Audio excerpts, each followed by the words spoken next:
Good evening, CRI Shreveport. I can't tell you how good it is to be here.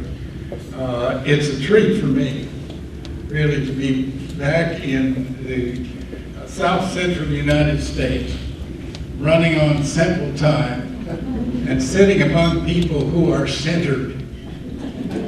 See, I'm from Washington, D.C.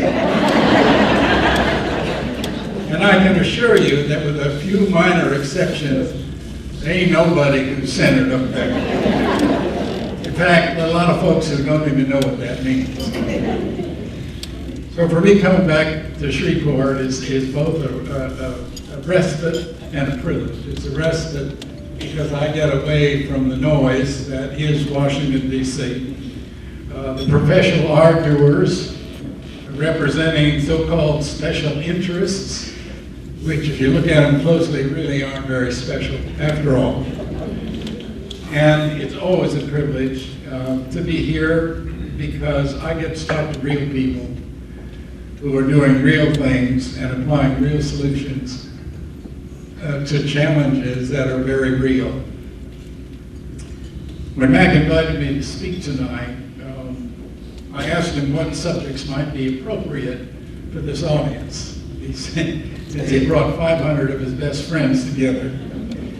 And we're getting here on the eve of CRI's 20th anniversary, and so I said, well, what do you think they'd like to hear from a guy from Washington back? And typical Mac response was, well, Steve, you'll need to speak about 20 minutes or so. I said, Mac, I didn't ask you how long.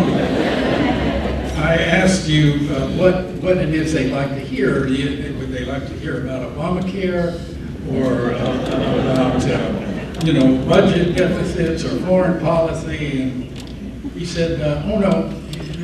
He said, just talk about whatever's on your heart. There you go. Thanks a lot, Mac. Thanks for narrowing it down for me. Well, I guess that's why I became a lawyer instead of a minister, because, lawyers just argue. We don't have to look at what's on our heart or in anybody's heart. You gave me an assignment, Mac, and I showed up tonight, so here goes. I guess what's most on my heart, folks, and probably on the hearts and minds of every American this evening, is an uneasy sense that this nation, at this moment in history, is not being all that it can be. Like the biblical parable of the talents which a rich man gave to his servant, we have by God's grace inherited an abundance of riches from the generations who preceded us. But unlike that servant with the 4 talents, who multiplied them into 8, we've been either hiding or spending that legacy on things that really don't matter very much. And that's what worries me. In short, we're losing our grip on what it means to be conscientious stewards, good and faithful servants. And that's what bothers me. But think back with me, folks, a little bit to the year 2000. We welcomed in that year. By the year 2000, it had become evident to the whole world, that the previous 100 years could be rightfully called the American century. No doubt about that. America possessed the strongest economy and military in the history of mankind, creating more wealth, more freedom, and more security for more people than had ever been accomplished. On New Year's Day 2000, except for a few concerns about elevators not working, remember that? We celebrated not only America's progress, but humanity's progress. And realized that in 2001, we all would be welcoming in a new millennium, as well as a new century. And people thought about that and reveled about it in the Times Squares throughout the world, in London and in Tokyo and in China and so forth. And at the same time, people were lined up waiting to buy the latest thing in American technology. there was a resurgence of faith and spirituality and faith in mankind and each other. Books were written like The End of History, The End of War, Timeless Healing, The Power and the Biology of Faith. Just some of the book titles that came out during that millennial year. Why, in the year 2000, the New Orleans Saints, for the first time in history, won the wild card. Talk about the division title that year, but they won the wild card. A new generation of young people came along and were baptized the millennials. This group of young people was written about by generational researchers and sociologists. Here's what two of the most prominent wrote. As a group, they said, millennials are unlike any other youth generation in living memory. They're more numerous, more affluent, and the best educated in human history, and more ethnically diverse and oriented toward teamwork. We saw some of that tonight with Brittany and her gang. The millennials are upbeat and engaged with potentially seismic consequences for the world. That's from the book by Neil Howe and William Strauss called Millennials Rising, the Greatest Generation. On New Year's Day 2000, life was good. The future was full of promise. And the poet Robert Browning's words kind of came to thought to all of us. God's in his heaven, all's right with the world. What happened? What happened since that ebullient moment in the year 2000? Well, a couple things happened. For starters, in the fall of that same year, a hotly contested election of an American president was placed in the hands of the U.S. Supreme Court, and their decision left one half of the country feeling cheated and the other half vindicated. Then 11 months from the day that Bush versus Gore was argued, 11 months, 4 U.S. airliners were hijacked by terrorists and thrust very deeply into the American psyche. They were driven into New York's World Trade Center. We know the Pentagon, and the third target was the Capitol building, which never made it due to the bravery of several Americans on that flight. It landed in a field in Pennsylvania. But the destinations, all three of them, were symbols of American power. American commerce, the American military, and our democratic form of government. We each remember where we were on that morning. Right? The country was abruptly frozen suddenly. Our government, our transportation system, our cities were shut down. And together we attended multiple funerals for the victims and those who tried to help the victims. Those were days of anxiety and uncertainty. And suddenly that sense of optimism that we all had felt in the year 2000, and well-being, had somehow dissipated, and we huddled together first in our homes and then together in our communities, public gatherings and sporting events with wearing or waving American flags. We were told to be aware of our surroundings. And that woman seated next to me on the airplane with the scarf on her head, was she a terrorist? Or the man with the turban who moved two doors down the block from me? Should I watch out for him? We were afraid of the unknown. We demanded that our government protect us. So the country launched a war on terror, and that cost us. It cost us 4,600 young men and women on the battlefields overseas. And we allowed our bodies to be searched and scanned and photographed for the simple privilege of traveling or entering into government buildings or attending sporting events. 13 years later, it seems that someone's always watching us and listening to us and monitoring our thoughts once those thoughts become words and actions. Then in 2007, 2008, America's financial system nearly collapsed, which quickly turned into a global event because Most of the institutions that were supporting the economy of the world were birthed here in America. The business institutions, regulatory institutions, the lending institutions, as well as our currency. Trillions of dollars in consumer wealth disappeared. Americans lost about 25% of their collective wealth. So we had a presidential contest which divided the country, a sudden attack on America's homeland, and a financial collapse and its debilitating effect on individual wealth and employment. These three events all coming within the first decade of a promising new millennium. Well, so what?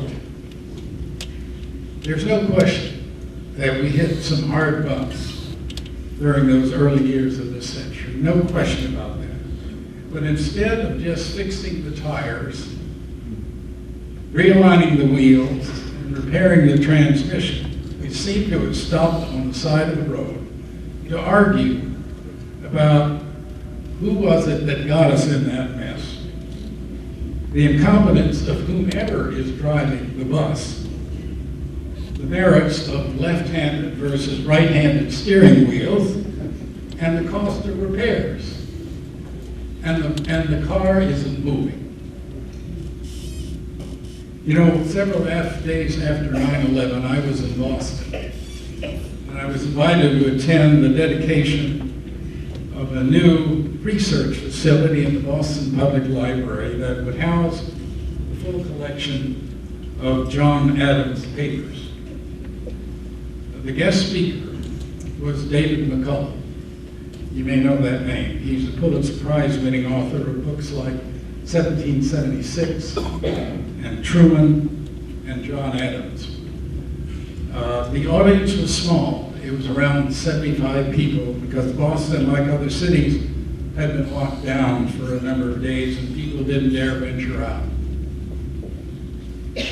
McCullough began his talk with a compelling tour of all the hardships and difficulties Americans had endured and overcome throughout our history, from Valley Forge to Brooklyn Heights to Gettysburg to the Depression, 2 European world wars, Pearl Harbor, the Cuban Missile Crisis, and on and on and on. These weren't just road bumps, he said. These were roadblocks. And he looked at his audience and he said, this is 5 days after 9/11. And he said to us, September 11th was another such national testing time. And he insisted that we would come through it as we had in the past, but with a caveat. The caveat was, provided, these are his words, provided we understand who we are as a people and refuse to become something we're not. The enemy will have won, he said, if it makes us abandon our national character. That inner sensibility that had always guided us to the other side of crises. I wish the current crop of elected officials in Washington could have been there that chilly Boston evening and heard Dr. McCullough's wise counsel. There is too much evidence that we've allowed ourselves, allowed our response to the problems to become the problem. And it's turned Washington into a national capital of distrust, of tribalism, and of celebrity. That's a pretty toxic mix, folks, and one feeds off the other. Trust is the glue which binds us together and encourages us to express our individual thoughts and talents. Our democracy is absolutely dependent upon trust. Our form of constitutional government cannot exist without it. It's essential for America. We hear on the news every night, however, the alarming public opinion data that measures the trust quotient in American society today. The Gallup organization has been for several decades directing a lot of its research on the surveys about trust. In 1958, 73% of Americans reported that they trusted the government to do what was right. Today, it's a reverse. Only 25% trust the government to do what's right. According to a new Gallup study, a record low 61% of Americans have trust in the American people. 61% have trust in the American people, a drop of nearly 20 points over the last 8 years. What is trust? Well, it's one of those Middle English words that actually was imported into England from Scandinavia. It means reliance on some person or thing, a confident dependence on the character, ability, strength, or truth of someone or something. It was a concept essential to mutual survival in those cold, frozen Scandinavian countries with long winters and subarctic climates. And it migrated into the English language so completely that it's used in the King James Version of the Bible some 155 times. You know most of the verses almost by heart. Trust, trust, trust. Centuries later, that notion of trust became one of the cornerstones of a new American democracy. It's on our coins. It's in our national anthem. The absence of trust fuels cynicism and leads to the second prevailing wind in Washington today, what I call tribalism and division. The very opposite of community, the very opposite of what you are doing here. We socialize with people like us, we vote for them, we tune to the same cable networks, and we exchange snarky emails about folks who aren't like us. And as we cling more tightly to our tribes, we divide the fabric of America. Soon the concrete begins to harden around those divisions, and we produce red states and blue states, gays and straights, Democrats and Republicans, whites, browns, blacks, pro and anti, liberal and conservative, Tea Parties, partiers, and now rhinos. In short, fixed divisions and positions that spell what we see in Washington, which is gridlock. Tribalism is making a strong bid to become our national identity. Whatever happened to e pluribus unum? And when the tribes become increasingly selective about who comes into their tribe, ultimately people end up bowling alone, aided and abetted by a technology today that allows us to publish ourselves and our opinions and our voices without seeing or caring or knowing who's at the other end of the communication. Essentially, we're bowling alone with a microphone. We become self-important and self-centered, thirsting for celebrity, 15 minutes of fame. It has infected not only our politicians, but some weak members of that promising millennial generation of young Americans. Eric Harris, Dylan Keibel, Adam Lanza, Aaron Alexis, Sun Hui Shou, James Holmes, Jared Lochner, Paul Clancia, Richard Shute. You recognize those names? How about Columbine, Newtown, Washington Navy Yard, Virginia Tech, Aurora, Tucson, Kathy Giffords, LAX, Paramus, New Jersey. Since 2006, there have been more than 200 mass killings in the U.S. by these individuals who are bowling alone, seeking that one moment of celebrity. 1,000 innocent lives have been taken since 2006. That's an average of one event every 2 weeks. We're paying a price for this culture of celebrity, which last time I looked is not exactly a Judeo-Christian virtue. My friend Alan Weinstein, he is an Einstein, he's very bright. Alan is an American historian and was former U.S. archivist. He once told me that as a rule, the distinctiveness of a new century does not really appear until after the first decade or so. So, for example, the story of the 19th century began after Waterloo, the War of 1812, and the abolition of the slave trade in England. That's when the century took on its nature, its character. The 20th century was not said to really start by the historian's eyes until after the advent of World War I in 1914. In other words, it seems that it takes a decade or so for events and society's response to those events to shape a new century. Well, if Weinstein is correct, and I believe he is, we're not off to a real promising start. Given the prevailing winds in Washington these days, distrust, tribalism, celebrity, John Kennedy's inaugural words might just as well read, "Ask not what you can do for your country, but what your country can do for you." Just backwards.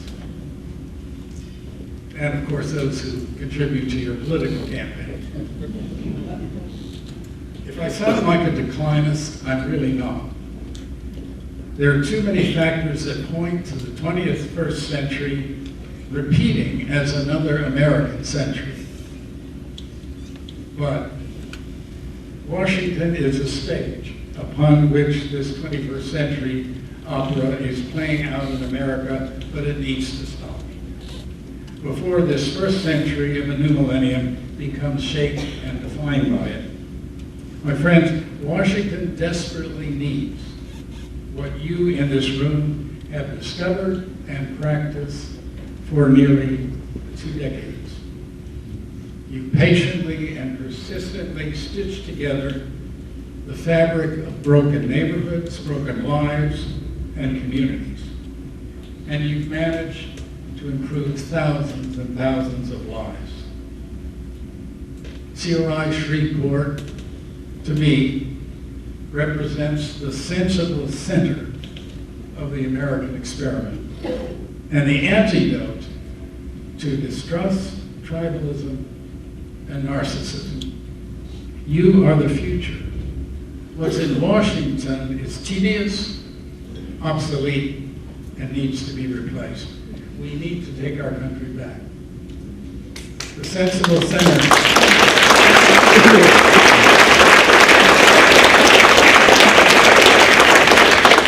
The sensible center is what the greatest generation of the 20th century defaulted to when they were confronted with world wars, nuclear annihilation, and the devastating economic depression, a real depression that threatened our homeland and values. It's what David McCullough referred to that week after 9/11 in his verbal tour of past national crises and our responses to them. The sensible center is not the average between two extremes, or that awful word, moderate. Center does not mean average. It does not mean midway. It means nucleus. It means heart, core, hub. The sun is the center of the solar system. Something that's central means of the greatest importance, principle, or essential.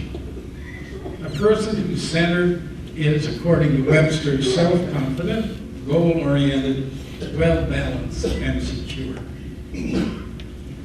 At the sensible center of CRI is a core value that is as enduring and testing as civilization itself. Philosophers and sociologists call it the ethic of reciprocity. It's part of the teaching of every religion on earth, and it's known to Western theologians as the Golden Rule. It's a cornerstone of Judeo-Christian theology and teaching. Jesus, the Nazarene rabbi, referred to it as the second of two overarching commandments upon which all of the law and the prophets that deal with human growth and development are based. Community Renewal has translated that core value into a practical, operative, replicable model that Mac calls an intentional system of caring relationships. I come here tonight, as have my colleagues, Bud McFarland last year and John Dalton came here a couple of years ago to really get a refresher course in CRI, to ask your continuing support in bringing this model of Washington to your national capital. Not only is the government there divided and misguided, but the city itself of 632,000 citizens is also broken. CRI's Washington's first target is an 18 square mile area called Anacostia, which is really southeast DC, one of the four quadrants of the city that was originally designed by Pierre L'Enfant in 1791. It's just blocks from the U.S. Capitol, where Congress sits and argues, mostly oblivious to what's happening to their neighbors almost next door. The median household income in some Anacostia neighborhoods is $15,000. That's $8,000 below the U.S. poverty level. This is blocks from the U.S. Capitol. 33% of the city's homicides occurred in Anacostia. Crime index is 38% higher than the city's average. It has only one full-service restaurant, a Denny's, for 18 square miles. No movies, no department stores, no colleges, grocery stores that you can count on your hand. Sorry about that. 2 weeks ago, the only coffee shop in the entire area that came there in 2010 just closed. That's the area next to our national capital. Financiers and foreign dignitaries fly over Anacostia on their way into Reagan National Airport. So does President Obama's plane on its way into Andrews Air Force Base. You here tonight have been generous enough and gracious enough to allow Mac and Judy McCarter the space and the opportunity to bring the sensible center of CRI to Anacostia. Our progress has been slow, but we kind of expected that. There are lots of obsolete programs and perceptions that needed to be weeded out before this new seed can be planted. CRI is the antidote both for what ails our federal city and our federal government. The distrust, the tribalism, the narcissism that currently occupies our national government must be replaced by trust, by community, and the selfless service that comprise the CRI model. The strategy is very simple. First, transform Washington's central city and let that transform Washington's central government. America's sensible center must take possession of this 21st century so that it becomes the American century 2.0. In March of 1870, I looked this up. The city's namesake, Captain Henry Miller Shreve, brought his newly designed steamboat to Washington up the Red River from New Orleans to Louisville. And you know better than I, was promptly taken to court by the heirs of the steamboat company that was founded by Robert Fulton and Robert Livingston. See, the Fulton-Livingston dynasty, who claimed for their company the exclusive right to navigate these waters and all other navigable waters in America, sued Captain Shreve in the District Court of New Orleans, asking the court to enjoin captain's voyages, to throw him in jail, to seize the steamboat Washington and pay damages. A month later, a wise Judge Dominic Hall rendered his opinion. Forget it. He threw out the case, and along with it, the Fulton-Livingston's attempts to monopolize transit along America's waterways. The result of Shreve's challenge was to guarantee to American commerce the freedom to navigate and conduct business on every river, on every lake, and every harbor in the United States. In 2013, Captain Shreve's namesake city has some 21st century liberating to do.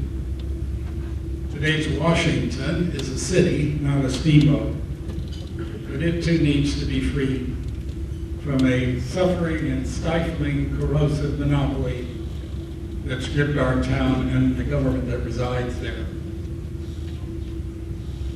You know, grace is a word we don't hear much these days, at least I don't.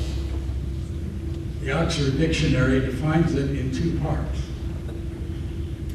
The first part says, a free and unmerited favor of God and the bestowing of his blessings.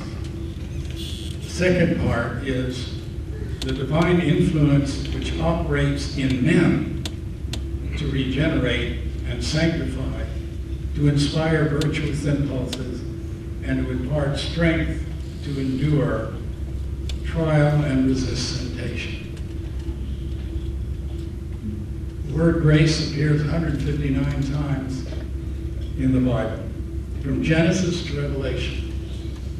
It appears in the last sentence of the last book of the King James Version of the Bible.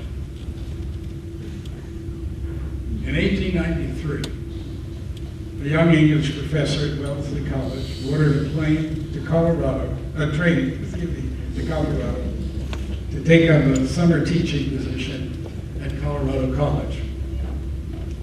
She was deeply moved and inspired by the beauty she saw, the abundance along the way, and she took a day trip to Zebulon's Pike Peak, where at the pinnacle of that mountain, the words of a poem just came thundering into her thought.